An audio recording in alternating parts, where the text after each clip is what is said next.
नमस्कार दर्शकों, doctor speak कार्यक्रम में आप सभी का स्वागत है। यदि शरीर अस्वस्थ है तो वह रोग है। यदि किसी व्यक्ति को रोग होता है तो उसे रोगी कहते हैं। डॉक्टर स्पीक कार्यक्रम के माध्यम से हमारा यही प्रयास रहता है कि आपको अलग अलग बीमारियों से बचाव, सावधानियां व उपचार कैसे करें इसके बारे में जानकारी प्रदान करें। तो आज के इस अंक में हमारा टॉपिक है pneumonia prevention, control and management. और इस विषय पर अधिक जानकारी देने के लिए आज हमारे बीच मौजूद है असिस्टेंट प्रोफेसर कम्युनिटी मेडिसिन एनिम्स डॉक्टर अमृता वर्मा पतनकर जी। नमस्कार। तो डॉक्टर, आपका हमारे कार्यक्रम में बहुत बहुत स्वागत है। आपका बहुत बहुत धन्यवाद मुझे आमंत्रित करने के लिए।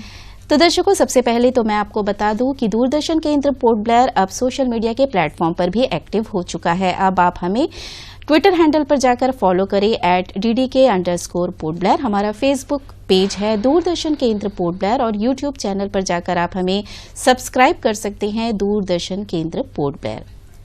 तो डॉक्टर अमृता जी, सबसे पहले तो जैसा कि हमारा आज का विषय है निमोनिया, तो हमारे दर्शकों को ये बताइए कि निमोनिया क्या है। देखिए, इसके पहले कि मैं आप लोगों को निमोनिया के बारे में बताना शुरू करूं, ये बहुत ज़रूरी है कि मैं हमारे जो रेस्पिरेटरी सिस्टम है उसकी संरचना के बारे में आपको जानकारी दूं। तो पहले शुरुआत करते हैं कि हमारे रेस्पिरेटरी सिस्टम के भाग क्या होते हैं।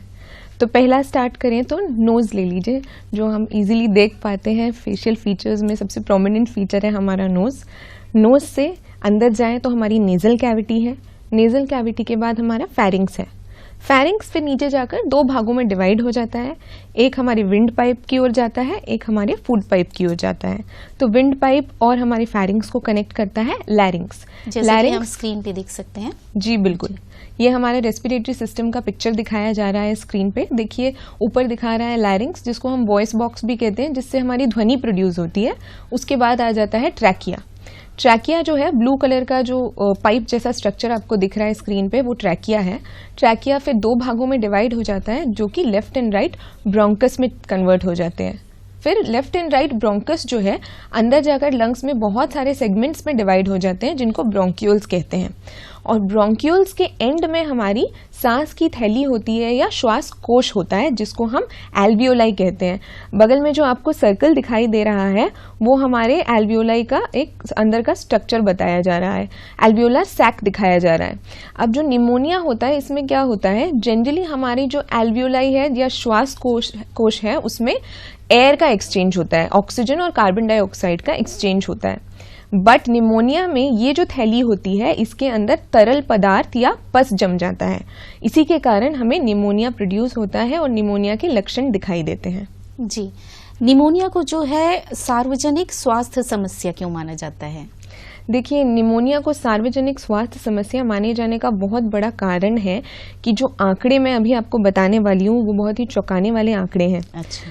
तो 0 से लेके 5 इयर्स का जो एज ग्रुप होता है, ये जो छोटे बच्चों की आयु होती है, 5 वर्ष से जो कम के बच्चे होते हैं, उन लोगों में जनरली देखा गया है वर्ल्ड वाइड का डेटा, WHO का डेटा हमें कहता है कि 14% जो मृत्यु होती है बच्चों की 0 से 5 इयर्स के एज ग्रुप में, वो निमोनिया के कारण होती है।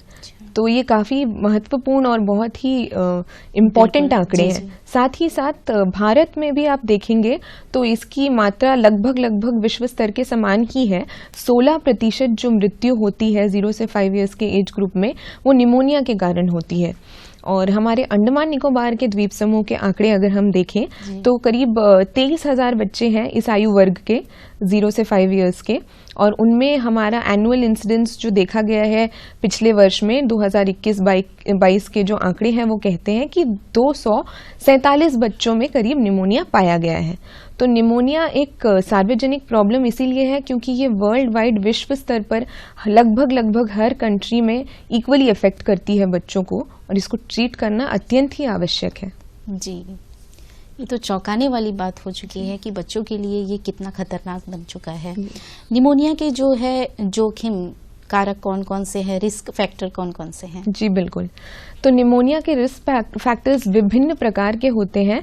पहले तो मैं एज ग्रुप से रिलेटेड बता दूं। जो आयु वर्ग है 0 से 5 इयर्स एज ग्रुप, यानी कि 0 से 5 साल की आयु वर्ग के बच्चे ज़्यादा खतरे में होते हैं, और साथ ही साथ 50 वर्ष से ऊपर के आयु के लोगों को ज़्यादा खतरे की संभावना होती है। इसके अलावा जिनको कोई क्रॉनिक लंग डिजीज होता है, यानी कि किसी को कोई COPD या ऑब्स्ट्रक्टिव लंग डिजीज हो गया या ट्यूबरकुलोसिस की हिस्ट्री हो गई, इन लोगों में निमोनिया होने की संभावना ज़्यादा होती है। साथ ही साथ अगर कोई लंबे तौर पर कोई इम्यूनो डेफिशिएंट कंडीशन से सफ़र कर रहा है, जैसे कि कैंसर हो गया या ऑर्गन ट्रांसप्लांट हो गया या HIV इन्फेक्शन हो गया, इन लोगों में संभावना ज़्यादा होती है। कोमॉर्बिड कंडीशंस जैसे कि डायबिटीज़, हाइपरटेंशन अगर साथ ही साथ हो तो निमोनिया होने की संभावना बढ़ जाती है लोगों में। साथ ही साथ अगर कोई न्यूरोलॉजिकल कंडीशन है, जैसे कि कोई माइस्थीनिया ग्रेविस जैसे ऑटो इम्यून डिजीज बीमारी है, जिससे कि आपका नर्वस सिस्टम इफेक्ट होता है, मसल्स इफेक्ट होते हैं, तो आपका क्या होता है, कई बार खाने का पदार्थ जो है सांस की नली में चला जाता है, जिसके कारण क्योंकि आपके मसल्स की एक्टिविटी सही से नहीं चल रही होती, तो ये कंडीशंस में भी आपको निमोनिया हो सकता है, जिसको हम एस्पिरेशन निमोनिया कहते हैं। आगे हम इसके बारे में डिटेल में चर्चा करेंगे। और इसके अलावा अगर कोई ड्रग्स ले रहा है, कोई सेडेशन में है, किसी व्यक्ति ने धूम्रपान किया है या अल्कोहल कंजम्पशन किया है, इन लोगों में निमोनिया होने की संभावना ज़्यादा रहती है। जी डॉक्टर अमृता, अब हमारे दर्शकों को ये बताइए कि निमोनिया जो वर्ड है वो तो हमने सुना ही है, लेकिन अब हम ये जानना चाहेंगे कि ये कितने प्रकार के हो सकते हैं? जी, निमोनिया जो है इनका क्लासिफिकेशन बहुत अलग अलग प्रकार से किया जाता है, तो मैं आपको डिफरेंट टाइप्स ऑफ क्लासिफिकेशन के बारे में बताऊंगी। तो पहले स्टार्ट करते हैं निमोनिया का क्लासिफिकेशन बेस्ड ऑन सिवियरिटी। तो ये जो क्लासिफिकेशन मैं आप लोगों को बताने जा रही हूँ, ये बेसिकली 0 से 5 इयर्स एज ग्रुप के लिए ज़्यादा काम आता है। तो इसमें हम 4 पार्ट्स में डिवाइड करते हैं निमोनिया को। एक होता है नो निमोनिया, दूसरा होता है निमोनिया, तीसरा होता है सिवियर निमोनिया और चौथा होता है very severe pneumonia. No pneumonia हम किसे कहते हैं? जब बच्चे को सिर्फ सर्दी जुकाम हो, इसके अलावा और कोई सिम्टम ना हो बच्चे के अंदर, ओनली कोल्ड एंड कफ, तो हम उसको नो निमोनिया कैटेगरी में गिनते हैं। और सिर्फ निमोनिया हम किसे कहते हैं? जब बच्चे को सर्दी जुकाम के साथ साथ सांस की जो गति होती है वो बढ़ जाती है बच्चे की। अब सांस की गति आप पूछेंगे कितनी होनी चाहिए गति जिसको आप कहेंगे कि निमोनिया है। तो अगर 2 महीने से कम का बच्चा है तो अगर 60 यानी कि 60 से अधिक हो अगर प्रति मिनट सांस की गति, और अगर 2 महीने से 12 महीने का बच्चा है तो 50 से अधिक हो अगर सांस की गति प्रति मिनट, और अगर 1 साल से 5 साल के बीच का बच्चा है तो अगर 40 से अधिक हो प्रति मिनट सांस की गति, तो उसको हम निमोनिया में गिनते हैं। अब इसके अलावा जो होता है निमोनिया का क्लासिफिकेशन सिवियर निमोनिया होता है। सिवियर निमोनिया में क्या होता है कि सिर्फ सांस की गति तेज नहीं होती, जो निमोनिया में चेस्ट इन ड्रॉइंग का एक बहुत इंपॉर्टेंट फीचर देखा जाता है। अब चेस्ट इन ड्रॉइंग एक बहुत ही अनकॉमन वर्ड है, तो मैं इसको साधारण तौर पर अगर बताने जाऊं तो क्या होता है कि जब आप सांस लेते हैं नॉर्मली तो आपका चेस्ट एक्सपैंड करता है, चेस्ट फूलता है। लेकिन जब निमोनिया होता है और आप सांस लेते हैं तो चेस्ट अंदर की तरफ जाता है, रिट्रैक्ट करता है, पसली चलना भी कहते हैं कई लोग। तो चेस्ट अंदर की तरफ जाता है, ना कि एक्सपैंड करता है। उसको हम चेस्ट इन ड्रॉइंग बोलते हैं। तो ये बहुत गंभीर साइन एंड सिम्टम है निमोनिया का, इसको इग्नोर ना करें। अगर किसी भी माता पिता को दिखता है अपने बच्चे में ये लक्षण तो तुरंत ही नजदीकी स्वास्थ्य केंद्र लेके जाएं अपने बच्चे को। साथ ही साथ इसमें वीजिंग होती है, वीजिंग यानी कि विस्लिंग साउंड, सीटी बजने की आवाज आती है चेस्ट से, और नेजल फ्लेयरिंग होता है। नाक के जो होते हैं नोस्ट्रिल्स वो थोड़े वाइडन हो जाते हैं, फ्लेयर करने लगते हैं, वो नेजल फ्लेयरिंग कहते हैं उसको। उसके अलावा ग्रंटिंग होता है, यानी कि एक अजीब सा साउंड करता है बच्चा, वॉइस, हाँ छोटे छोटे हार्श नॉइजेस करता है जब साउंड लेता है। तो ये जो है सिवियर निमोनिया के साइंस एंड सिम्टम्स हैं। इसके अलावा साइनोसिस होता है। साइनोसिस हम किसे कहते हैं? जो नीला पड़ जाना कहते हैं ना हम साधारण शब्दों में। फिंगर टिप्स में देख सकते हैं, नोज टिप्स में देख सकते हैं, ईयर लोब्स में देख सकते हैं आपकी सडनली बच्चे के ये पेरिफेरल एरियाज नीले पड़ रहे हैं, तो ये सारी साइंस एंड सिम्टम्स को कभी भी इग्नोर ना करें, और लगता है कि बच्चे में अगर ऐसे कोई भी लक्षण है तुरंत ही अपने चिकित्सक से या नज़दीकी स्वास्थ्य केंद्र से कांटेक्ट करें। अब हमने 3 क्लासिफिकेशंस बोल लिए, no pneumonia, pneumonia, severe pneumonia. अब इसका लास्ट पार्ट आता है वेरी सीवियर निमोनिया। अब वेरी सीवियर निमोनिया में क्या होता है कि बच्चा बिल्कुल भी खाना पीना बंद कर देता है, खान पान का सेवन बंद कर देता है, वो कुछ भी खा पी नहीं पाता, और साथ ही साथ पहले इरिटेबल होता है, फिर धीरे धीरे वो डल होने लगता है, लेथर्जिक होने लगता है, एकदम फैटिग्ड हो जाता है बच्चा। और उसके बाद क्या करता है, कन्वल्शंस, यानी कि मिर्गी आ सकती है बच्चे को। अच्छा। मिर्गी के दौरे आते हैं, और साथ ही साथ बच्चे को माल न्यूट्रिशन डिटेक्ट होता है, और स्ट्राइडर होता है। स्ट्राइडर मतलब सांस की नली से सांस लेते वक्त बहुत ही होर्स साउंड एक आता है, इन्फ्लेमेशन हो जाता है सांस की नली का, जिसके कारण एक होर्स साउंड प्रोड्यूस होता है, जिसको हम स्ट्राइडर कहते हैं। तो ये हो गया पहला प्रकार का क्लासिफिकेशन, जो कि 0 से 5 ईयर्स के एज ग्रुप में देखा जाता है। अब नेक्स्ट क्लासिफिकेशन जो है निमोनिया का, वो क्लिनिकल क्लासिफिकेशन है। उसमें 3 प्रकार होते हैं, जिसमें होता है लोबार निमोनिया, ब्रोंको निमोनिया और इंटरस्टिशियल निमोनिया। ये होता है लंग्स के आकार के संरचना के बेसिस में, कि डिफरेंट लोब्स में जो होते हैं उनको लोबार निमोनिया कहते हैं, लंग के अलग अलग ब्रोंक्यूल्स में होते हैं तो उनको हम ब्रोंको निमोनिया कहते हैं, और लास्ट में एल्वियोलर वॉल्स में होते हैं तो हम उनको इंटरस्टिशियल निमोनिया कहते हैं। अब एक और क्लासिफिकेशन है बेस्ड ऑन लोकेशन, कि आपको निमोनिया हो कहाँ पे रहा है। अगर आपको घर पे बैठे बैठे निमोनिया हो रहा है, कहीं किसी शादी में गए, कहीं किसी बर्थडे पार्टी में गए, आने के बाद निमोनिया के सिम्टम्स हो रहे हैं, उसे हम क्या कहते हैं, कम्युनिटी एक्वायर्ड निमोनिया। ये बहुत सीरियस प्रकार का निमोनिया नहीं होता, और ये जल्दी क्योर हो जाता है। और इसके अलावा लोकेशन के बेसिस में एक और प्रकार होता है, जिसको कहते हैं हॉस्पिटल एक्वायर्ड निमोनिया।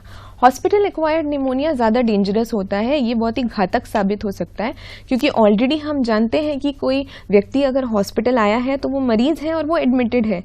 मरीज को ऑलरेडी कुछ ना कुछ बीमारी तो होती है, वो पीड़ित होता ही है, साथ ही साथ एक सुपर एडेड इन्फेक्शन हो जाए अगर निमोनिया का, तो उसके लिए कितना घातक साबित हो सकता है, आप सोचिए। इसको ट्रीट करना भी बहुत मुश्किल होता है, और ये फेटल साबित हो सकता है, हानिकारक होता है बहुत। तो हमारी 2 क्लासिफिकेशंस हो गए लोकेशन के बेसिस में। तीसरा होता है वेंटिलेटर एसोसिएटेड निमोनिया। जो बहुत सीरियस पेशेंट्स होते हैं, जो बहुत गंभीर हालत में होते हैं, वो करीब ज़्यादातर पेशेंट्स ऐसे वेंटिलेटर में होते हैं। तो वेंटिलेटर में जब लंबे तौर पे पेशेंट्स को रखा जाता है तो उसमें भी निमोनिया होने के चांसेस बढ़ जाते हैं, जिसको हम वेंटिलेटर एसोसिएटेड निमोनिया कहते हैं। और लास्ट में मैं बात करूंगी सबसे घातक निमोनिया का टाइप, जो है एस्पिरेशन निमोनिया। ये लगभग किसी को भी हो सकता है और बहुत ही डेंजरस होता है, क्योंकि ये आप खाते समय, पीते समय, आपका जो खाना होता है या पीना होता है, या वॉमिटिंग करते हैं, वॉमिटस होता है आपका, ये सारी चीज़ें जो हैं विंड पाइप में चली जाती है फूड पाइप की जगह। तो जब विंड पाइप में चले जाती है तो वो सांस की नली के अंदर जाके एल्वियोलाई में इन्फेक्ट कर देती है। उसको हम कहते हैं एस्पिरेशन निमोनिया, और वो काफ़ी डेंजरस और रिस्की हो सकता है। और लास्ट टाइप ऑफ क्लासिफिकेशन जो है वो based on the micro organism that causes pneumonia. तो माइक्रो ऑर्गेनिज्म मतलब जो जीवाणु निमोनिया कॉज करते हैं। तो इन जीवाणुओं के वेरियस प्रकार होते हैं, तो जो विभिन्न प्रकार हैं उसके बेसिस पे हम क्लासिफाई करते हैं। पहला होता है बैक्टीरियल निमोनिया, दूसरा होता है वायरल निमोनिया, तीसरा होता है फंगल निमोनिया, चौथा होता है पैरासिटिक निमोनिया। तो बैक्टीरियल निमोनिया में सबसे कॉमनेस्ट जो बैक्टीरिया इन्फेक्ट करता है आपके लंग्स को, वो है स्ट्रेप्टोकॉकस निमोनिया। उसके अलावा स्टेफाइलोकॉकस है, हीमोफिलस इन्फ्लुएंजे है, कॉर्नीबैक्टीरियम है, बहुत सारे टाइप के बैक्टीरिया जो है आपके लंग्स को इन्फेक्ट कर सकते हैं। अब नेक्स्ट आ जाते हैं वायरस में। कौन से वायरसेस सबसे कॉमन होते हैं? जो वायरस सबसे कॉमनली इन्फेक्ट करता है उसे कहते हैं रेस्पिरेटरी सिंशियल वायरस। उसके अलावा राइनो वायरस है, एडिनो वायरस है, इन्फ्लुएंजा वायरस है, और आजकल के दौर पे जो पिछले 2 वर्षों से हम लगातार देखते आ रहे हैं, कोरोना वायरस। तो कोविड निमोनिया भी काफ़ी पॉपुलर टर्म हो गया है आजकल, जब हम लगातार हॉस्पिटल्स में देखते हैं या एक्सपीरियंस करते हैं पेशेंट्स के साथ। तीसरा आ जाते हैं फंगस। तो फंगस में एक बहुत इंपॉर्टेंट प्रकार है निमोनिया का, जिसको कहते हैं न्यूमोसिस्टिस जेरोविकी निमोनिया। ये होता है जनरली इम्यूनो कॉम्प्रोमाइज्ड इंडिविजुअल्स में, जिनकी रोग प्रतिरोधक क्षमता कम होती है बॉडी की, यानी कि HIV पेशेंट्स में। इनमें देखा जाता है न्यूमोसिस्टिस जेरोविकी निमोनिया। उसके अलावा पैरासाइट्स भी निमोनिया कॉज कर सकते हैं, जैसे कि टॉक्सोप्लाज्मा हो गया या फिर स्टर्कोरेलिस हो गया। तो ये हो गए निमोनिया के विभिन्न प्रकार। तो ये जानकर आई होप कि आपको मालूम पड़ गया होगा कि निमोनिया कितने विभिन्न प्रकार के होते हैं और कितने डेंजरस हो सकते हैं। बिल्कुल बिल्कुल, जैसे कि आपने बताया इतने सारे निमोनिया के प्रकार के बारे में, तो इस दौरान हमें कौन कौन से जांच करवानी चाहिए और क्या इसका निदान संभव है? जी बिल्कुल, निमोनिया के जांच बहुत ही विभिन्न प्रकार के होते हैं और बहुत एडवांस्ड जांच भी आजकल अवेलेबल है। बेसिक जांच तो है ही जो हम जानते हैं, और काफ़ी सारे एडवांस टेक्नोलॉजीज़ भी अवेलेबल हैं आजकल। तो स्टार्ट करते हैं सबसे पहली जांच से, जो कि है मेडिकल हिस्ट्री। जब हम किसी पेशेंट को देखते हैं, तो एक मरीज़ को जब हम देखते हैं एज अ चिकित्सक, तो हमारा पहली रिस्पॉन्सिबिलिटी होती है कि हम उसकी हिस्ट्री प्रॉपरली लें। हमें एमबीबीएस के दौरान से ही सिखाया जाता है कि पेशेंट को चेक करने के पहले आप उसकी प्रॉपर हिस्ट्री लें, उसकी मेडिकल हिस्ट्री, उसकी पास्ट हिस्ट्री, उसकी पर्सनल हिस्ट्री, हम उनकी सारी हिस्ट्री डिटेल में लें। इससे क्या होता है कि पेशेंट को एज ग्रुप से रिलेटेड कोई डिजीज़, उनके कोई प्रीवियस मेडिकल कंडीशंस, उनकी कोई सर्जरीज, कोई बीमारियां जो क्योर हो चुकी हैं, ये सारी चीज़ों की जानकारी हमें पहले से मिल जाती है, जिससे हमको आसानी होती है आगे के लाइन ऑफ ट्रीटमेंट को डिसाइड करने में। इसके अलावा पहले मेडिकल हिस्ट्री लेने के बाद नेक्स्ट प्रोसेस आता है हमारा मेडिकल एग्जामिनेशन का। तो जब हम एक पेशेंट को एग्जामिन करते हैं, तो स्टार्ट करते हैं हम जनरल एग्जामिनेशन से, यानी कि हम पेशेंट का अपीयरेंस देखते हैं। नॉर्मली क्या होता है, निमोनिया में पेशेंट का अपीयरेंस बहुत ही पेशेंट बहुत टायर्ड और बहुत सांस चढ़ी हुई होती है पेशेंट की। ही डजंट लुक नॉर्मल, एक एबनॉर्मल लुक होता है पेशेंट का। आपको देखते ही समझ में आ जाएगा कि इनके साथ कुछ तो सही नहीं है। तो पेशेंट्स को आपको बाय अपीयरेंस भी जज करना है कि कैसे लग रहा है पेशेंट को देख के, सांस फूल रही है या फिर अनकंफर्टेबल है या पेशेंट को कुछ ना कुछ दिक्कत हो रही है। तो ये एक अपीयरेंस को देख के आपको समझ में आ जाता है। उसके अलावा जनरल एग्जामिनेशन में आप पेशेंट का टेम्परेचर चेक करते हैं, उसकी बीपी चेक करते हैं, उसका पल्स चेक करते हैं, ऑक्सीजन सैचुरेशन चेक करते हैं, साइनोसिस है कि नहीं, क्लबिंग, कोई लिम्फ एडिनोपैथी है कि नहीं, ये सब जनरल एग्जामिनेशन का पार्ट होता है। फिर आ जाते हैं उसके बाद सिस्टमिक एग्जामिनेशन में। हर एक सिस्टम को एग्जामिन करते हैं हम पेशेंट के। निमोनिया के केस में स्पेसिफिकली हम रेस्पिरेटरी सिस्टम को एग्जामिन करते हैं। इसके 4 पार्ट्स होते हैं। हम इंस्पेक्शन करते हैं, पैल्पेशन करते हैं, परकशन करते हैं और फिर उसके बाद ऑस्कल्टेशन करते हैं। तो इंस्पेक्शन मतलब देखते हैं कि छाती में अगर आपको कुछ एबनॉर्मल लग रहा है, एसिमेट्रिकल लग रहा है या कोई वेन्स एनगॉज्ड है या कुछ है, तो ऐसे इंस्पेक्शन करके आपके सीने को देखते हैं। फिर उसके बाद पैल्पेशन करके देखते हैं, छू कर दबा कर देखते हैं उसको। फिर परकशन करते हैं। परकशन मतलब साउंड सुनते हैं हम लंग्स के। वो भी एक तरीका है। ये हाथों से ही करते हैं हम, इसमें कोई इंस्ट्रूमेंट का यूज नहीं होता। ये पूरे डॉक्टर अपने आप से करते हैं, इसमें किसी भी इंस्ट्रूमेंट का काम नहीं है। लास्ट है ऑस्कल्टेशन। ऑस्कल्टेशन में हम क्या करते हैं, स्टेथोस्कोप यूज करते हैं। लंग्स में कोई एडेड साउंड्स है, कोई एडिशनल साउंड्स है, जैसे कि नॉर्मली निमोनिया में हमें वीजिंग सुनने को मिलता है या फिर रेल्स सुनने को मिलते हैं, क्रेपिटेशंस सुनने को मिलता है। ये सब एडेड साउंड्स हैं लंग्स के, जो कि हम निमोनिया में हम अप्रिशिएट कर सकते हैं एज डॉक्टर्स। तो ये हो गया मेडिकल एग्जामिनेशन पार्ट। तो हमने 2 पार्ट्स डिस्कस कर लिए डायग्नोसिस कैसे कर सकते हैं। पहला मेडिकल हिस्ट्री, दूसरा मेडिकल एग्जामिनेशन। उसके बाद आ जाते हैं सबसे कॉमनेस्ट मोड ऑफ इन्वेस्टिगेशन में, जो कि है हमारा X-ray. Chest X-ray as old investigation line है और बहुत ही रिलाई करते हैं हमारे फिजिशियंस उस पर, और काफ़ी कुछ एक्सरे से क्लियर भी हो जाता है अगर निमोनिया होता है पेशेंट को। चेस्ट में कंसोलिडेशन होता है या फ्लूइड होता है, इफ्यूजन होता है। तो एक्सरे जो करना है वो काफ़ी मतलब ज़रूरी होता है क्या? जी बिल्कुल। निमोनिया के पेशेंट्स में लगभग हम कोशिश करते हैं कि एक्सरे करके ही जांच करें पेशेंट की। ज़्यादातर पेशेंट्स में एक्सरे की ज़रूरत पड़ती है। अगर सिवियर निमोनिया है तो खासकर ज़रूरत पड़ती है। माइल्ड निमोनिया में भी हम ओरल ट्रीटमेंट के थ्रू ट्रीट कर सकते हैं।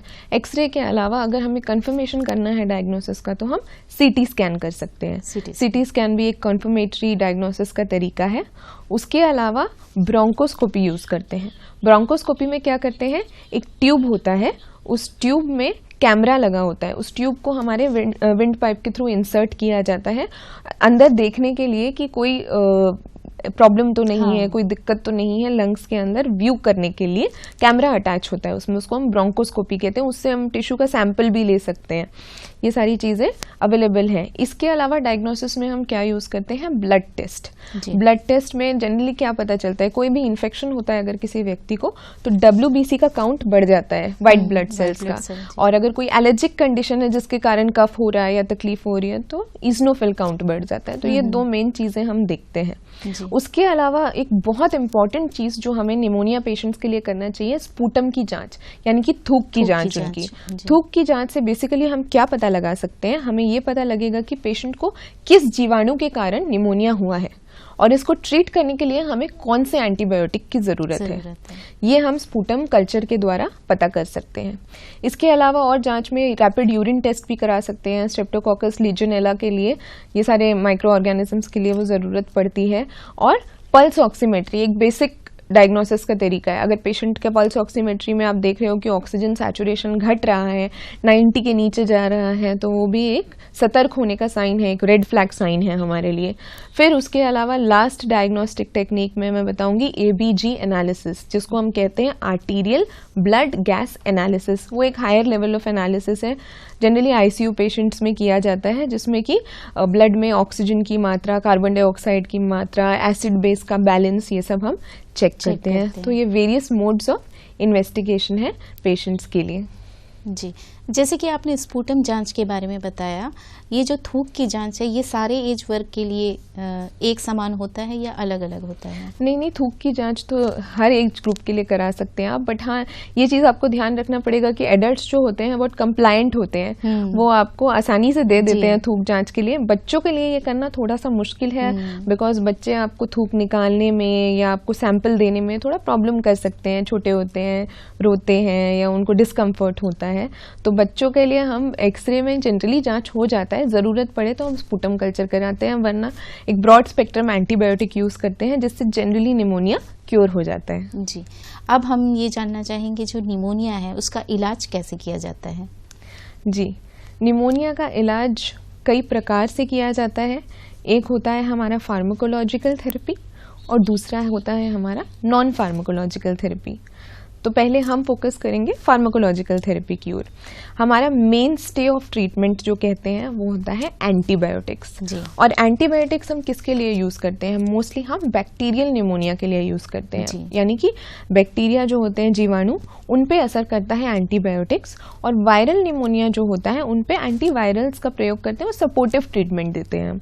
तो एंटीबायोटिक्स में सबसे कॉमनेस्ट यूज़ होने वाले एंटीबायोटिक्स हैं हमारे पेनिसिलिन ग्रुप के एंटीबायोटिक्स। आजकल जो काफ़ी फेमस है जो ड्रग एमॉक्सिसिलिन और क्लैवुलिनिक एसिड का कॉम्बिनेशन आता है, जिसको हम एमॉक्सिक्लैव कहते हैं, वो एक बहुत ही अच्छा ड्रग है निमोनिया को क्योर करने के लिए। उसके अलावा फ्लोरोक्विनोलोन्स हैं जो हमारे, जैसे कि मॉक्सीक्लैव हो गया, ओफ्लॉक्सिसिन हो गया, गैटिफ्लॉक्सिसिन हो गया, ये सारी चीज़ें आ जाती हैं। और उसके अलावा हम मैक्रोलाइट्स का भी प्रयोग कर सकते हैं, जिसमें आपका एजिथ्रोमाइसिन, एरिथ्रोमाइसिन आ जाता है। ये सब ब्रॉड स्पेक्ट्रम एंटीबायोटिक्स है जो निमोनिया को क्योर करने में काफ़ी हेल्प करते हैं। नेक्स्ट स्टे ऑफ ट्रीटमेंट है, ये बैक्टीरियल निमोनिया का ट्रीटमेंट बताया मैंने आपको। इसके अलावा आता है वायरल निमोनिया के ट्रीटमेंट में हम एंटीवायरल्स यूज़ करते हैं, जैसे कि अमेंटिडिन, रिमेंटिडिन, ओसेल्टामाविर, ज़ानामाविर, ये सब एंटीवायरल ड्रग्स हैं जो यूटिलाइज कर सकते हैं। इसके अलावा आपको फीवर होता है जो निमोनिया का काफ़ी एक प्रधान लक्षण है, जो कि बुखार आना, बुखार, चिल्स, राइगर, ये सब होना। तो उसके लिए हम एंटीपायरेटिक्स यूज़ करते हैं या NSAIDs यूज़ करते हैं, जिसमें कि पैरासिटामोल आ जाता है, आइब्यूप्रोफेन आ जाता है, या ये सारी मेडिसिन हैं। जी, ये सारी मेडिसिन हैं जो आपका सपोर्टिव थेरेपी के लिए हेल्प करती हैं। फिर नाक में बहुत कंजेशन होता है, सांस लेने में दिक्कत होती है, तो हम पेशेंट को नेबुलाइज भी करते हैं। नेबुलाइज करने के लिए, नेबुलाइज क्या होता है, एक मशीन होती है, एक मास्क जैसा चीज़ होता है जिसको हम अंदर डालते हैं, और नेबुलाइज करने के लिए स्टेरॉइड्स का प्रयोग करते हैं, या फिर ब्रोंकोडायलेटर्स का प्रयोग करते हैं, या नॉर्मल सलाइन का प्रयोग करते हैं। उसके अलावा नेजल डीकंजेस्टेंट्स होते हैं, वो भी यूज़ कर सकते हैं हम। और कफ जो होता है, बलगम, उसको बाहर निकालने के लिए हम एक्सपेक्टोरेंट्स का यूज़ करते हैं। सिरप फॉर्म में आता है मोस्टली एक्सपेक्टोरेंट्स। डायबिटिक पेशेंट्स के लिए शुगर फ्री फॉर्म में भी आता है, तो आप उसको यूटिलाइज कर सकते हैं निमोनिया का कफ या उसकी बलगम को बाहर निकालने के लिए। ये हमने आपको बताया फार्माकोलॉजिकल थेरेपी। अब मैं आपको बताने जा रही हूँ non pharmacological therapy. Non pharmacological therapy में पॉस्चरल ड्रेनेज एक बहुत अच्छा तरीका है निमोनिया को क्योर करने के लिए, जिसमें कि पेशेंट को टर्न करके कफ करके अपने बलगम को निकालने की प्रक्रिया कर सकता है पेशेंट। उसके अलावा चेस्ट की फिजियोथेरेपी होती है। चेस्ट फिजियोथेरेपी ट्रेंड जो फिजियोथेरेपिस्ट होते हैं वो आपको सिखाते हैं चेस्ट फिजियोथेरेपी। इवन कोविड के दौरान chest physiotherapy was working wonders for patients. जो लोग कराते थे काफी सारे लोगों में देखा गया है कि पूरे क्योर हो गए वो जी। और उसके अलावा स्टीम इनहेलेशन एक बहुत अच्छा तरीका है, जो स्टीम लिया जाता है। जी बिल्कुल, स्टीम इनहेलेशन ये तो घरेलू तरीका है जो कि घर पर भी आप ले सकते हैं। इसमें गर्म पानी लेकर आप स्टीम इनहेल करेंगे तो उससे काफी रेस्पिरेटरी ट्रैक्ट को आराम मिलता है, इन्फ्लेमेशन कम हो जाता है और डिकंजेशन यानी कि जितने बलगम या फ्लेम होता है वो बाहर आ जाता है। फिर उसके अलावा आप क्या कर सकते हैं, सप्लीमेंटल ऑक्सीजन। अगर आपको लग रहा है कि सैचुरेशन कम हो रहा है, ऑक्सीजन लेवल गिर रहा है, सांस चढ़ रही है, सांस की गति तेज हो रही है, रफ्तार तेज हो रही है, तो उसके लिए आप सप्लीमेंट्री ऑक्सीजन थेरेपी भी ले सकते हैं। तो ये वेरियस प्रकार जो होते हैं ट्रीटमेंट के, वेरियस मोडालिटीज है, ये मैंने अभी आपको बताया। इनमें से किसी का भी उपयोग किया जा सकता है डिपेंडिंग अपॉन क्या प्रकार का निमोनिया है पेशेंट को। जी, तो ये तो हो गई इलाज की बातें। तो कार्यक्रम हम यूं ही जारी रखेंगे, तो दर्शकों हमसे जुड़े रहिएगा, हम फिर हाजिर होंगे इस अंतराल के बाद। देखिए इसकी सांसें तेज चल रही है, तुरंत डॉक्टर के पास ले जाना होगा। तुम तो यूं ही घबरा जाती हो। अच्छा मेरी एग्जाम कब है? एग्जाम? हाँ, और हम दोनों का टीकाकरण कार्ड कहाँ है? बेटा ये सब माँ को पता होगा ना। पापा जब सब माँ को पता है तो आप उनकी बात मानो ना। चलो अस्पताल चलते हैं।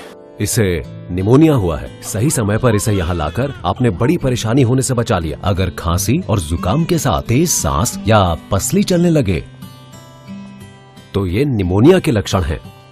ऐसे में घरेलू इलाज नहीं, तुरंत अपने नजदीकी स्वास्थ्य केंद्र जाएं। सांस निमोनिया नहीं तो बचपन सही। तो दर्शकों कार्यक्रम में फिर से आप सभी का स्वागत है। तो जैसे कि अभी आपने ये वीडियो देखा, इसके बारे में डॉक्टर अमृता जी कुछ बताइएगा। जी बिल्कुल, ये एक नॉर्मल सी फैमिली का वीडियो है जिसके द्वारा आपको अवेयरनेस क्रिएट किया जा रहा है। बताया जा रहा है कि निमोनिया को अगर आप साधारण बीमारी समझते हैं और इसको इग्नोर कर देते हैं तो ये जानलेवा साबित हो सकता है।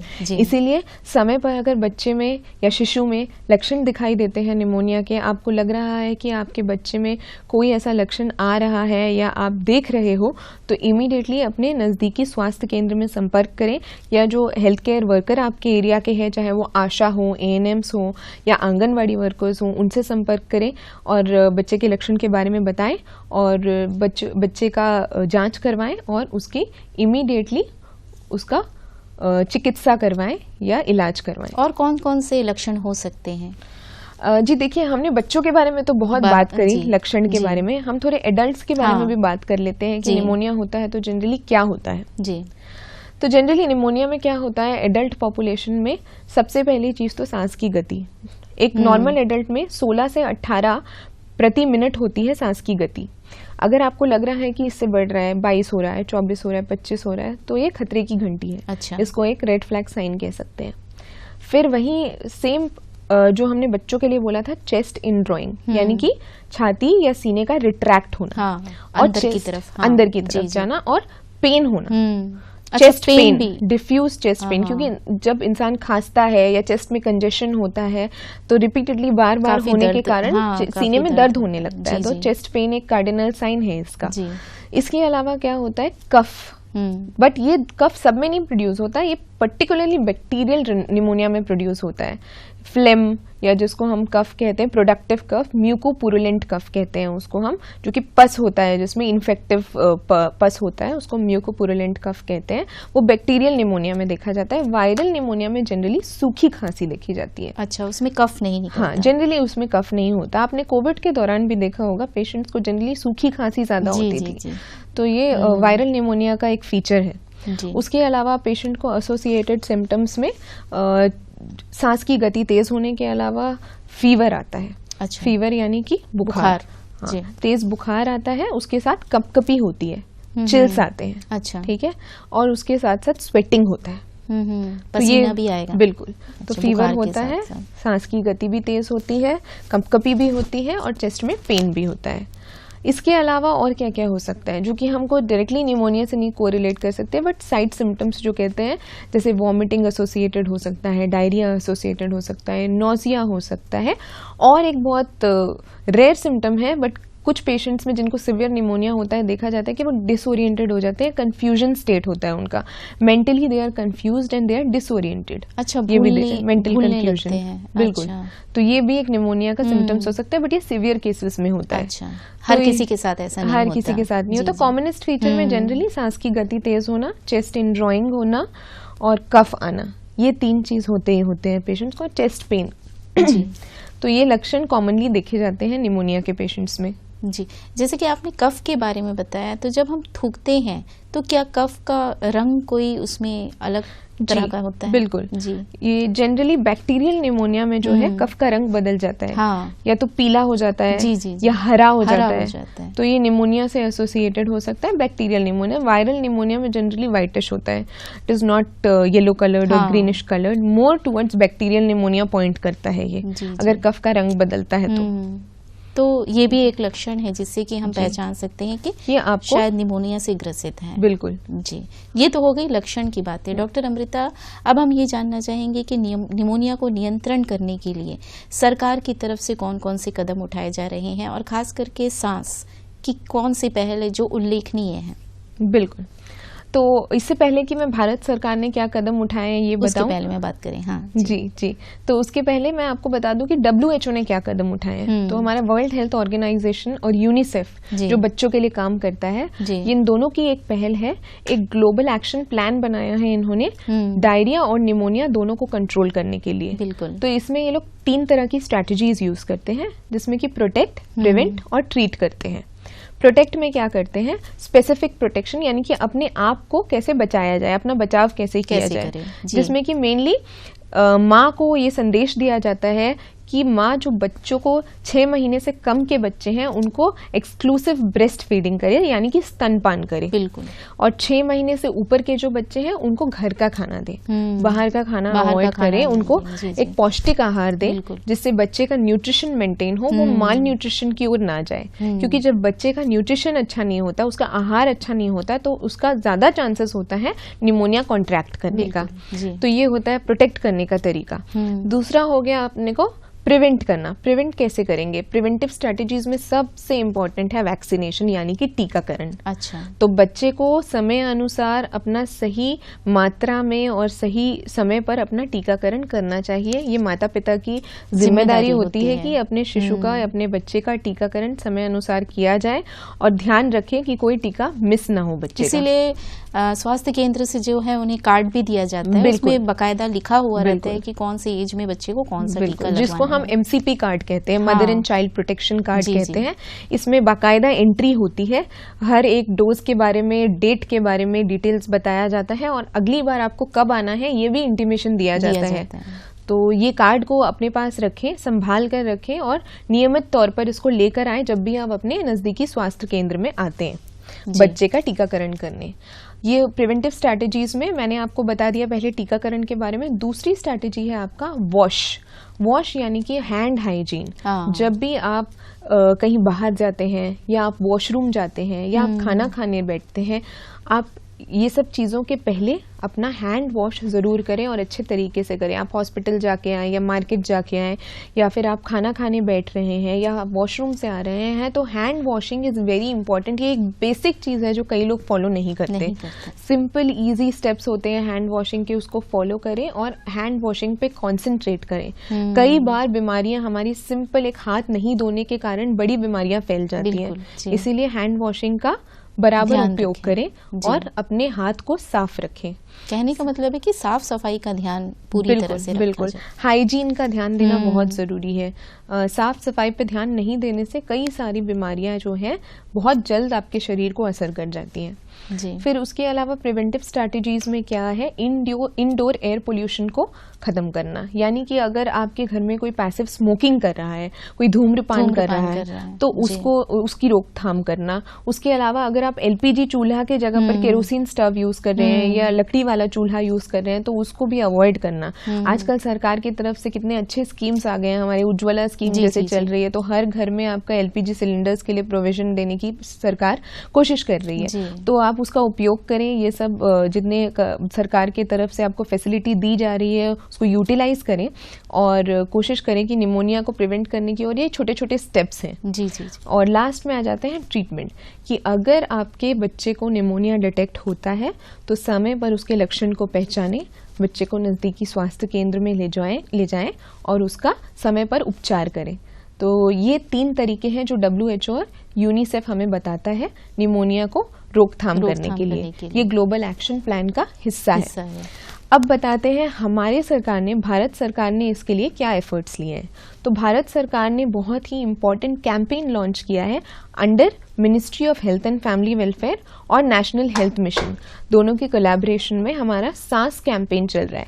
अब सांस, आप सोचोगे सांस क्या होता है? जो हम सांस लेते हैं, तो नॉर्मल सांस का तो यही मतलब होता है, बट जो सांस के बारे में अभी आपको स्क्रीन में दिखाया जा रहा है SAANS, ये सांस का मतलब होता है social awareness and action plan to neutralise pneumonia successfully. जी, ये सांस का फुल फॉर्म होता है। और इसके अंदर क्या क्या होता है अब मैं आपको डिटेल में बताऊंगी। जी। तो इस कैंपेन का एक टैगलाइन है, निमोनिया नहीं तो बचपन सही। जी। तो ये टैगलाइन के साथ इसको लॉन्च किया गया।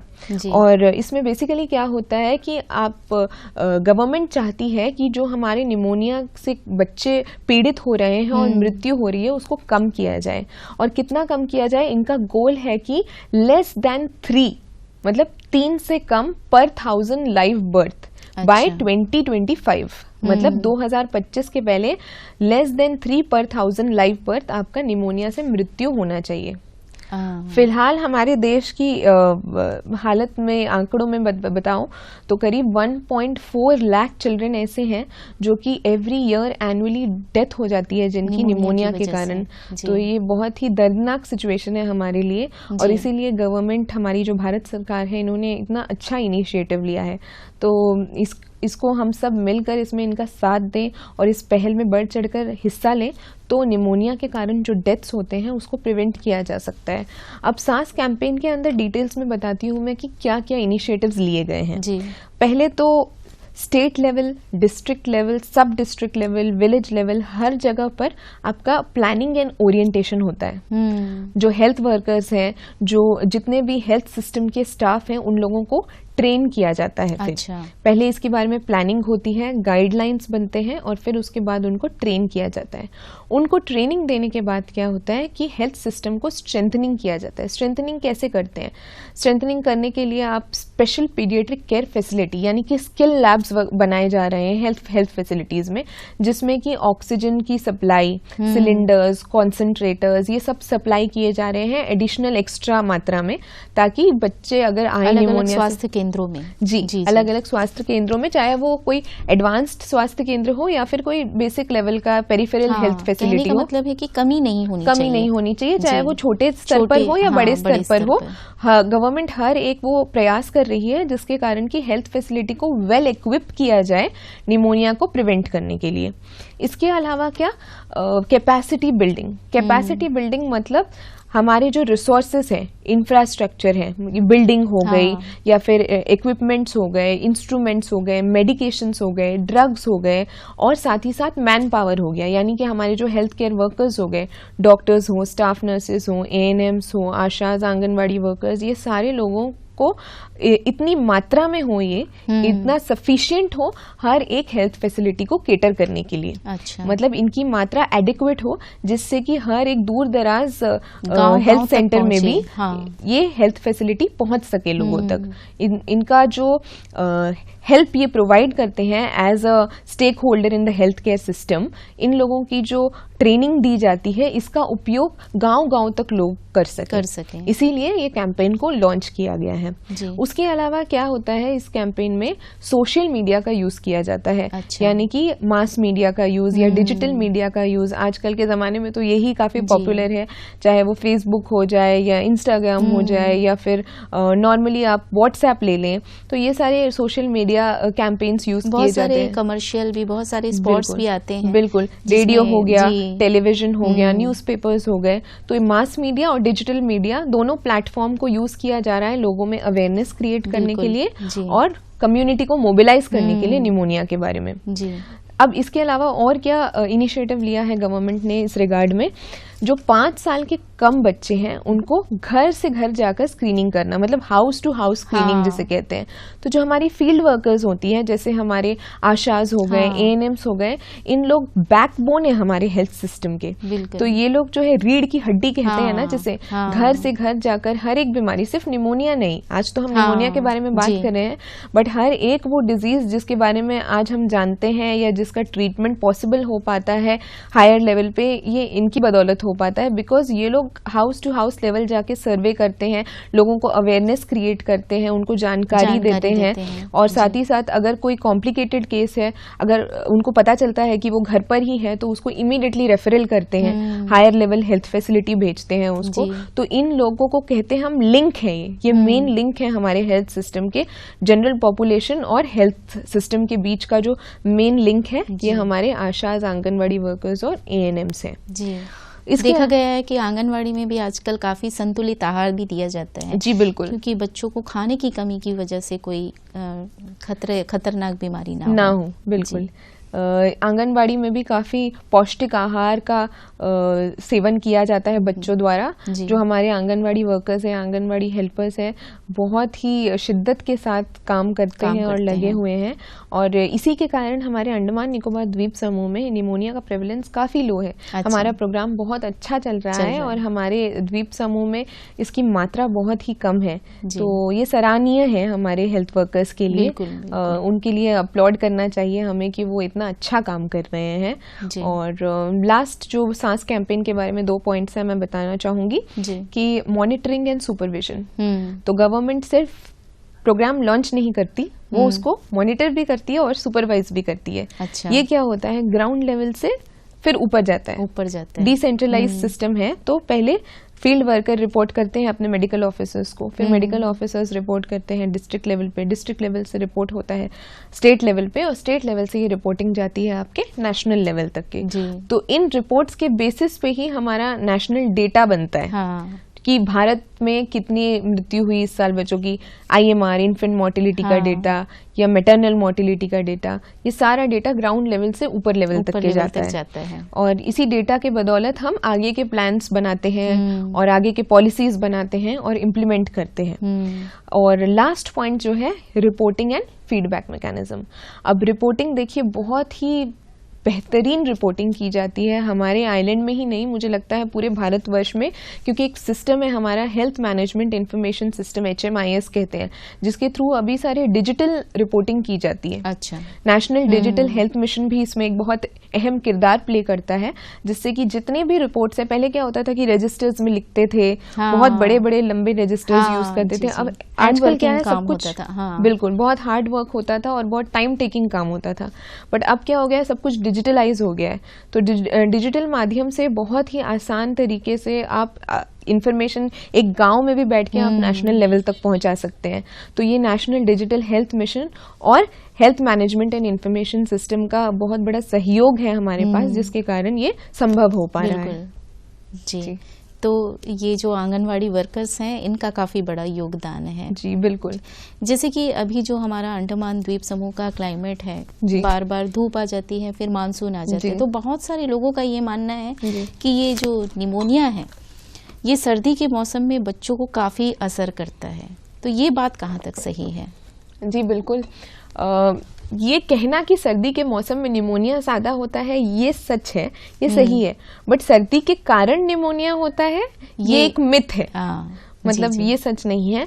निमोनिया सर्दी के मौसम में ज्यादा इसलिए होता है क्योंकि ज्यादातर लोग इंडोर्स रहते हैं, घर के अंदर रहते हैं, बाहर कम निकलते हैं। तो घर में कुछ खाना बन रहा हो, स्मोक प्रोड्यूस हो रहा हो या कोई स्मोकिंग कर रहा हो, तो उसके कारण वो इनहेल हर कोई करता है। वो तो पैसिव स्मोकिंग हो गई, पैसिव इनहेलेशन ऑफ स्मोक हो गया। तो अगर एक व्यक्ति घर पे कर रहा है और बाकी सारे लोग भी घर के अंदर है तो उनको भी ये फैलता है। बिल्कुल। और साथ ही साथ अगर एक व्यक्ति को निमोनिया हो गया घर पे और वो अंदर ही है तो वो बाकी व्यक्तियों में ओवर क्राउडिंग हो जाती है, बाकी लोग भी उससे संक्रमित हो सकते तो हैं। बाकी लोगों में भी इसका संक्रमण होना बहुत आसान हो जाता है। तो सर्दियों के मौसम में ये रीजन बिल्कुल भी नहीं है कि ठंड के कारण निमोनिया होता है। ठंड के मौसम में लोग घर के अंदर रहते हैं और एक दूसरे से ज्यादा क्लोज कॉन्टैक्ट में रहते हैं, संपर्क में रहते हैं, इसीलिए निमोनिया होने का ज्यादा संभावना होता है। तो ऐसे में जो छोटे बच्चे हैं, खास करके जो पेरेंट्स हैं, उन्हें कौन कौन सी सावधानियां बरतनी चाहिए? देखिए, सबसे इम्पोर्टेंट सावधानी जो बरतनी चाहिए वो है टीकाकरण। बच्चे का जो टीकाकरण होता है वो समय पे कराएं। हमारे निमोनिया को प्रिवेंट करने के लिए 3 प्रकार के मेन वैक्सीन है जिसके बारे में मैं आपको पहले बता दूं। तो पहला वैक्सीन जो ऑलरेडी हमारे भारत सरकार के जो नेशनल इम्यूनाइजेशन शेड्यूल में काफी समय से चलता आ रहा है वो है हीमोफिलस इन्फ्लुएंजा टाइप बी। ये एक बैक्टीरिया है। अच्छा। इसके लिए जो वैक्सीन है वो एक पेंटावैलेंट वैक्सीन का एक कॉम्पोनेंट है। तो ये वैक्सीन कई समय से चलता आ रहा है, नेशनल इम्यूनाइजेशन शेड्यूल का हिस्सा है। और सबसे बेहतरीन चीज ये है कि इसके लिए कोई चार्ज नहीं लगता, फ्री ऑफ कॉस्ट अवेलेबल है ये। तो इसीलिए ये वैक्सीन देना बहुत जरूरी है बच्चे को। हर बच्चे को ये वैक्सीन लगाना बिल्कुल, जरूरी है। 0 से 5 इयर्स की एज में, यानी कि 5 वर्ष से कम आयु के बच्चों में जितने भी निमोनिया के वैक्सीन हैं वो देना बहुत ही अत्यंत ही आवश्यक है जी। ये बच्चों को घातक बीमारी से बचा सकता है। दूसरा वैक्सीन जो अभी रिसेंटली लॉन्च हुआ है वो है पीसीवी, न्यूमोकॉकल कॉन्जुगेट वैक्सीन, जो कि स्ट्रेप्टोकोकस निमोनिया के लिए, न्यूमोकॉकस के लिए दिया जाता है। उसको दिया जाता है 6 हफ्ते में, 14 हफ्ते में और फिर 9 महीने में उसका एक बूस्टर लगता है जी। तो ये दोनों हो गए हमारे डायरेक्ट वैक्सीनेशन। और एक वैक्सीनेशन है जो कि है मीजल्स का वैक्सीन, जो कि रुबेला के साथ कंबाइन करके 9 महीने में दिया जाता है, उसका एक बूस्टर भी लगता है। तो ये एमआर वैक्सीन क्यों इम्पोर्टेंट है? ये डायरेक्टली निमोनिया से रिलेटेड नहीं है, बट मीजल्स अगर हो जाता है बच्चे को तो उसका एक बहुत ही खतरनाक हानिकारक कॉम्प्लिकेशन हो सकता है निमोनिया। इसीलिए मीजल्स वैक्सीन लेना भी बच्चे के लिए इक्वली इम्पोर्टेंट है। अच्छा। तो ये एक पेंटावैलेंट वैक्सीन, दूसरा न्यूमोकॉकल कॉन्जुगेट वैक्सीन और तीसरा हो गया हमारा मीजल्स और रुबेला का वैक्सीन। तो ये तीनों वैक्सीन बच्चे को जरूर दें, समय पर दें, समय अनुसार। बच्चे को जब जब एज ग्रुप के अनुसार आपको एमसीपी कार्ड में दिया जाता है वैसे बच्चे को वैक्सीनेशन लगाएं तो बच्चा बिल्कुल स्वस्थ रहता है। और अगर भी बच्चे को फ्यूचर में जाकर कभी निमोनिया होता है तो उसका जो बच्चे के शरीर पे असर होगा वो बहुत कम होगा, यानी कि बच्चा बहुत सीवियर डिजीज से सफर नहीं करेगा। वो प्रोटेक्टेड रहेगा और बहुत माइल्ड डिजीज होगी जो कि इजीली क्योरेबल होगी। इसीलिए टीकाकरण करना बहुत जरूरी है और महत्वपूर्ण है बच्चे के लिए। ऐसे में एक जनरल सा क्वेश्चन है कि क्या निमोनिया होने पर नहाना चाहिए या नहीं? अब ये भी एक मिथ है जिसको मैं क्लियर करना चाहूंगी। निमोनिया होने पे नहाने पे कोई रोकथाम नहीं है, बिल्कुल नहाएं। कोशिश करें कि ठंडे पानी से ना नहाकर गर्म पानी का उपयोग करें, बट नहाने पर रोकथाम नहीं है। अनलेस एंड अनटिल आपको फीवर हो, हाई फीवर हो, तो बॉडी को कोल्ड स्पॉन्जिंग करनी चाहिए, टिपिड स्पॉन्जिंग कहते हैं हम जिसको। अदरवाइज नहाने पर ऐसे नॉर्मल निमोनिया पे रोकथाम नहीं है जी। तो ऐसी कौन कौन सी बातें हैं महिलाओं के लिए, बच्चों के लिए, बूढ़ों के लिए, सभी के लिए? क्या कोई खास कारण है जिसकी वजह से निमोनिया हो सकता है? देखिए, हमारे कंट्री में, मैं वेस्टर्न कंट्रीज की बात तो नहीं करना चाहूंगी, बट भारतवर्ष में जनरली देखा गया है निमोनिया होने का कारण जो होता है मोस्टली जो है हम लोगों का हाइजीन प्रैक्टिसेस और हम लोगों का प्रिवेंटिव मेजर्स जो लेना चाहिए। एक तो होता है हमारा डाइट। हम डाइटरी प्रिकॉशंस बिल्कुल नहीं लेते, बैलेंस डाइट, पौष्टिक आहार का कंजम्पशन नहीं करते। साथ ही साथ ठंडा खट्टा तो वैसे ही सबको बहुत पसंद होता है, तो लोग अपनी पसंद के बारे में ज्यादा सोचते हैं और सेहत के बारे में बाद में सोचते हैं। ये भी एक कारण है जिसके कारण निमोनिया फैलता है। दूसरी रीजन हो सकती है हमारा टीकाकरण। टीकाकरण के लिए अभी तो काफी गवर्नमेंट ने बहुत सारे इनिशिएटिव्स लिए जी, हैं जी। और लोग भी बढ़ चढ़कर इसमें हिस्सा ले रहे हैं। कम्युनिटी पार्टिसिपेशन बहुत अच्छी है, बट एक समय ऐसा था कि टीकाकरण लोग उतना प्रेफर नहीं करते थे। कुछ पर्टिकुलर कम्युनिटीज होती थी जो बच्चों के टीकाकरण को कहते थे नहीं, ये नहीं कराना है, इसके डरते कारण थे, ये हो हाँ, जाएगा, जी। उसके कारण वो हो जाएगा, जी। तो टीकाकरण नहीं करते थे। तीसरा हो सकता है हमारा, जो हम कम्युनिटी लेवल पे इतना घुल मिल के रहते हैं, क्लोज कांटेक्ट में रहते हैं, ओवर क्राउडिंग होता है, फंक्शंस में जाना होता है या फिर कोई बर्थडे पार्टी तो ऐसे में थोड़ा सा सावधानी तो बरतें। सावधानी बरतना है। और एक इम्पॉर्टेंट चीज, हम कफ एटिकेट्स नहीं मेंटेन करते। हाँ। कफ एटिकेट्स यानी कि आपको खांसी आ रही है तो अपने मुंह को कवर कर ले, रुमाल से कवर कर लें, या फिर रुमाल नहीं है तो एल्बो के इससे बिल्कुल, कवर कर लें। जी, जी। बट लोग क्या करते हैं, इन सब एटिकेट्स को फॉलो करना जरूरी नहीं समझते। किसी पब्लिक प्लेस में, बस में जा रहे हैं, रेस्टोरेंट में बैठे हैं, ऑफिस में बैठे हैं, आप जोर जोर के खांस रहे हैं, बट आपके आसपास के लोगों को आप फैला रहे हैं, आप ये समझ जी। नहीं रहे। बट इसको रोकथाम करने के लिए कफ एटिकेट्स फॉलो करना बहुत जरूरी है। जब से कोविड आया है तब से लोग इस बात को थोड़ा सोच समझ कर चलने लगे हैं जी। कि कोविड अप्रोप्रिएट बिहेवियर को फॉलो करें, जैसे मास्क पहने, हाँ। हाथ धोएं, 2 गज की दूरी मेंटेन करें। बट इसके पहले कफ अप्रोप्रिएट बिहेवियर, जो कफ एटिकेट्स है, वो लोग फॉलो नहीं करते थे। इसके कारण निमोनिया या ट्यूबरकुलोसिस जैसी बीमारियों का प्रेवलेंस बहुत ज्यादा होता था। तो डॉक्टर अमृता जी, आज आपने अपना कीमती समय दिया हमारे दर्शकों के लिए, इतनी सारी महत्वपूर्ण जानकारियां दी निमोनिया के विषय में। इसके लिए हमारी दूरदर्शन की पूरी टीम की ओर से आपका बहुत बहुत धन्यवाद। आपको भी धन्यवाद। तो दर्शकों, चलते चलते मैं आपको एक बार फिर से बता दूं कि दूरदर्शन केंद्र जो है सोशल मीडिया के प्लेटफॉर्म पर भी एक्टिव हो चुका है। ट्विटर हैंडल पर जाकर हमें फॉलो करें @DDK_पोर्ट ब्लेयर। हमारा फेसबुक पेज है दूरदर्शन केंद्र पोर्ट ब्लेयर, और यूट्यूब चैनल पर जाकर आप हमें सब्सक्राइब कर सकते हैं दूरदर्शन केंद्र पोर्ट ब्लेयर पर। साथ ही साथ इस कार्यक्रम से संबंधित कोई भी सुझाव यदि आप हमें भेजना चाहें तो हमारा पता है Doordarshan Kendra Port Blair, AIR road, Tilanipur, Haddo post 744102। आप हमें ईमेल भी कर सकते हैं। हमारा ईमेल आईडी है hopddkportblair@gmail.com। तो फिर मिलेंगे आपसे अगले अंक में। तब तक के लिए अपना ख्याल रखिएगा। अब दीजिएगा हमें इजाजत। नमस्कार।